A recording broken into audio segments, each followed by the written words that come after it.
Dari sejak di bangku sekolah, kita diajarin kalau nenek moyang kita itu adalah manusia purba yang primitif, yang cuman punya teknologi sederhana kayak kampak, yang dibikin dari kayu atau batu. Gimana kalau misalnya yang kita pelajari di sekolah itu ternyata justru malah salah besar? Karena faktanya Sobat Jiwa, di seluruh penjuru bumi, mulai dari Mesir, Amerika Latin, Jepang, Kamboja, bahkan sampai pelosok Indonesia, banyak berdiri bangunan raksasa yang mustahil bisa dibangun tanpa teknologi canggih. Pertanyaannya gini nih Sobat Jiwa, apakah nenek moyang kita saling terhubung? Atau ada satu peradaban besar yang jejaknya sengaja dihapus dari buku sejarah? Kita akan bahas topik menarik ini selengkapnya di video hari ini. Sobat Jiwa, kenapa hampir semua peradaban besar di masa lalu terobsesi dengan satu bentuk yang sama, yaitu piramida? Kalau misalnya kita bicara dari sudut pandang arsitek modern, jawabannya mungkin sangat praktis. Piramida adalah struktur paling stabil yang bisa dibangun manusia dengan teknologi gravitasi. Semakin lebar dasarnya dan semakin lancip puncaknya, semakin kecil resiko bangunan itu roboh dimakan usia. Ini adalah cara paling masuk akal bagi manusia purba untuk membangun sesuatu yang sangat tinggi dan juga megah. Tapi, apakah memang sesederhana itu? Bagi mereka, piramida bukan sekedar tumpukan batu mati. Secara spiritual, bentuk ini adalah simbol dari langkah jiwa kita untuk naik level kesadaran. Alasnya yang luas melambangkan keterikatan kita dengan bumi dan dunia material, sementara puncaknya yang meruncing ke satu titik tunggal itu melambangkan perjalanan menuju Tuhan, alam semesta, atau kesadaran tertinggi. Piramida adalah jembatan untuk menghubungkan antara dunia bawah yang padat dengan langit yang tak terbatas. Bahkan ada beberapa penelitian yang sangat menarik tentang piramid power. Beberapa penelitian mengklaim bahwa bentuk limas ini mampu memusatkan energi elektromagnetik di pusatnya. Di berbagai budaya, bangunan ini bukan sekedar makam atau monumen pamer kekuasaan, melainkan sebuah mesin atau alat bantu bagi para leluhur untuk mencapai meditasi yang lebih dalam dan kesadaran yang lebih luas. Dan ini yang bikin kita makin penasaran. Apakah semua peradaban ini kebetulan punya ide yang sama? Atau ada sebuah pengetahuan tingkat tinggi yang mereka warisi dari satu sumber yang sama di masa yang jauh lebih kuno? Ini menarik banget untuk kita bahas ya. Kita lanjut ke chapter yang berikutnya. Sekarang coba kita buka peta dunia Sobat Jiwa. Kita punya piramida Giza di Mesir. Lalu terbang ribuan kilometer menyeberangi Samudra Atlantik, kita ketemu piramida suku Maya dan Aztec di Meksiko. Belum cukup, kita ke Kamboja ada Koh Ker. Dan juga di Indonesia kita punya Candi Sukuh dan Gunung Padang. Secara logika sejarah konvensional, mereka ini kan nggak pernah terhubung secara langsung kan kayak kita sekarang. Yang bisa telepon, WhatsApp, video call mungkin. Bahkan mereka itu mungkin nggak tahu kalau benua lain itu ada. Tapi kenapa desainnya bisa identik? Pernah kepikiran itu nggak Sobat Jiwa? Ada sebuah teori mengenai lost civilization atau peradaban yang hilang. Teori ini meyakini kalau ribuan tahun sebelum catatan sejarah kita dimulai, sudah ada satu peradaban tunggal yang sangat maju.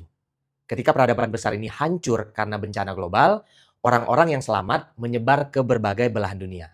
Mereka membawa pengetahuan yang sama, dan itulah sebabnya meski terpisah samudra, teknik potong batu mereka itu mirip. Orientasi bintangnya pun sama, dan fungsinya pun serupa.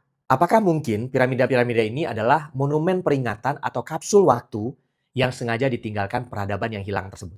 Mereka seolah-olah ingin berpesan pada kita, anak cucunya yang ada di masa depan, bahwa kami pernah ada di sini. Dan kami punya pengetahuan yang mungkin sudah kalian lupakan. Ini bukan cuma bicara soal bangunan. Kita bicara soal warisan pengetahuan dengan teknologi yang canggih yang terputus. Kenapa kita bisa sebut canggih? Nah, masih menarik? Ikutin terus ya. Kalau misalnya kita bahas piramida atau situs megalitik, kita nggak bisa cuma berhenti dengan kata keren. Kita harus bicara soal angka dan juga logika. Karena jujur aja nih Sobat Jiwa, semakin diteliti, semakin nggak masuk akal kalau mahakarya ini hanya dibuat menggunakan alat-alat sederhana dari zaman perunggu atau batu. Di berbagai belahan dunia, kita menemukan teknik interlocking stone atau batu yang saling mengunci dengan sudut yang sangat kompleks. Contoh paling nyatanya ada di daerah Sacsayhuaman, Peru. Batu-batu raksasa di sana tidak dipotong kotak sempurna seperti bata. melainkan dibentuk lekuk-lekuk unik yang saling masuk satu sama lain seperti puzzle raksasa. Tujuannya apa? Supaya tahan gempa. Dan hasilnya terbukti Sobat Jiwa. Ribuan tahun berlalu, tanpa semen sedikit pun, batu-batu itu masih berdiri kokoh. Bahkan saking rapatnya sambungannya itu Sobat Jiwa, selembar silet atau rambut pun itu mustahil bisa masuk ke dalam celahnya. Ini bukan sekedar hasil kerja keras, ini adalah level akurasi yang di zaman sekarang hanya bisa dicapai dengan mesin pemotong laser. Pertanyaannya, alat apa yang mereka pakai ribuan tahun yang lalu? Belum lagi kalau misalnya kita bahas masalah logistik. Gimana caranya batu segede-gede gaban itu yang dengan berat berton-ton itu bisa dipindahkan? Di piramida Giza, ada blok-blok batu granit seberat 80 ton yang diangkat setinggi puluhan meter. Di Lebanon, ada Stone of the Pregnant Woman yang beratnya mencapai 1.200 ton. Sebagai perbandingan ya, kren modern yang paling kuat sekalipun akan kesulitan mengangkat beban seberat itu di medan yang tidak rata. Bagaimana orang zaman dulu memindahkan beban ribuan ton tanpa ban karet, tanpa mesin diesel, dan tanpa aspal? Ada yang berteori bahwa nenek moyang kita sebenarnya sudah menguasai teknologi frekuensi suara untuk membuat batu itu menjadi ringan. Ada juga teori lain yang bilang kalau mereka punya teknik pelunakan batu sehingga bisa dicetak seperti semen. Kedengarannya seperti nggak masuk akal kan ya? Tapi Sobat Jiwa, ketika alat modern kita pun masih kesulitan menduplikasi karya mereka, kita harus mulai rendah hati untuk mengakui mungkin mereka punya teknologi yang jauh berbeda atau bahkan lebih cerdas dari cara kita berpikir hari ini. Dan luar biasanya lagi nih ya, struktur piramida ini salah satunya ada di Indonesia. Yuk kita lanjut ke chapter berikutnya untuk bahas pembahasan materi yang lebih menarik ini. Nah Sobat Jiwa, dalam dunia piramida, Indonesia ternyata juga bagian dari misterinya. Bahkan ya, kita itu mungkin saja adalah pusat dari teka-teki besarnya. Kalau kalian misalnya dengar kata piramida, mungkin yang terlintas adalah Mesir, ya kan? Mungkin sudah banyak Sobat Jiwa yang tahu juga. Kalau di Indonesia, kita punya tradisi membangun struktur serupa yang kita sebut sebagai punden berundak. Konsepnya sama, bangunan suci bertingkat-tingkat yang mengarah ke langit. Dan yang menarik yang akan kita bahas adalah yang paling kontroversial, yaitu Gunung Padang di Cianjur. Ini bukan sekedar bukit biasa, penelitian awal menunjukkan bahwa di balik tanah dan pepohonannya itu, tersembunyi struktur buatan manusia yang luar biasa besar. Yang bikin dunia gempar adalah usianya. Beberapa uji penanggalan karbon menunjukkan kalau situs ini jauh lebih tua dari piramida Giza yang ada di Mesir. Dan kalau ini benar, artinya Indonesia menyimpan bukti salah satu peradaban tertua di muka bumi. Bayangkan Sobat Jiwa, ribuan batu kolom andesit itu disusun sedemikian rupa di atas bukit. Untuk apa? Dan siapa yang membangun di zaman sejauh itu? Tapi ada satu pertanyaan besar yang selalu muncul setiap kali kita membahas Gunung Padang.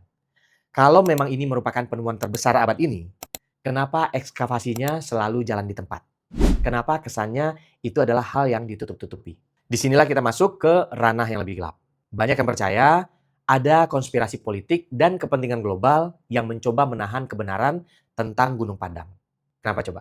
Karena jika benar di bawah lapisan tanah itu terkandung struktur bangunan yang usianya lebih dari 10.000 atau bahkan 20.000 tahun, maka seluruh buku sejarah dunia harus dibakar dan ditulis ulang. Penemuan ini akan menempatkan Indonesia sebagai pusat peradaban dunia jauh sebelum peradaban Mesopotamia dan Mesir itu ada. Bagi narasi sejarah barat yang sudah mapan selama ratusan tahun, ini adalah ancaman besar sebenarnya. Ada ego akademis dan juga politik global yang dipertaruhkan di sini. Di dalam negeri sendiri pun, perdebatan nggak kalah panas juga Sobat Jiwa. Pelarangan ekskavasi besar-besaran seringkali berlindung di balik alasan konservasi atau prosedur arkeologi.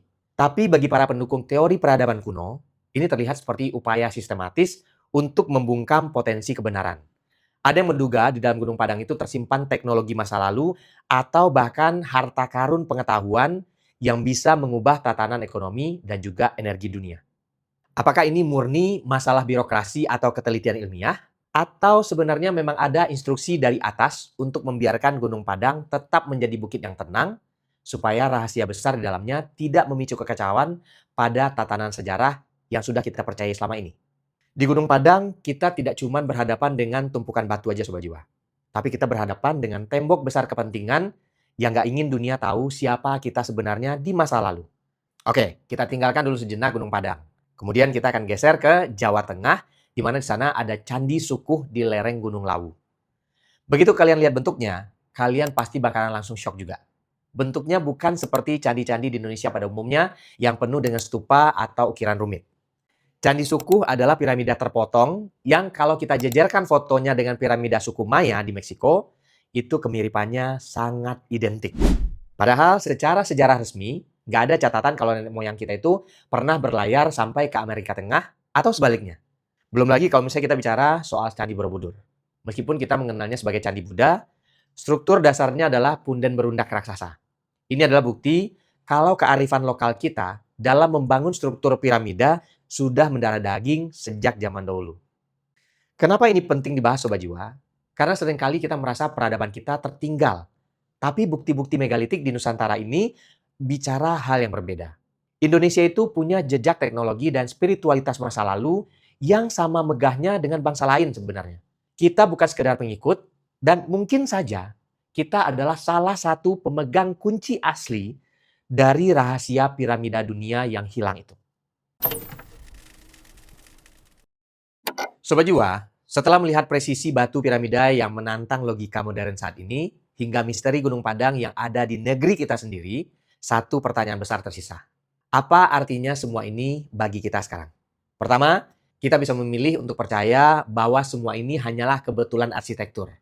Bahwa manusia dimanapun kita berada, secara insting akan membangun struktur yang sama karena keterbatasan alat dan juga hukum fisik yang serupa. Sebuah kebetulan kolektif yang luar biasa rapih, namun tetap berada dalam koridor sejarah yang kita kenal sekarang.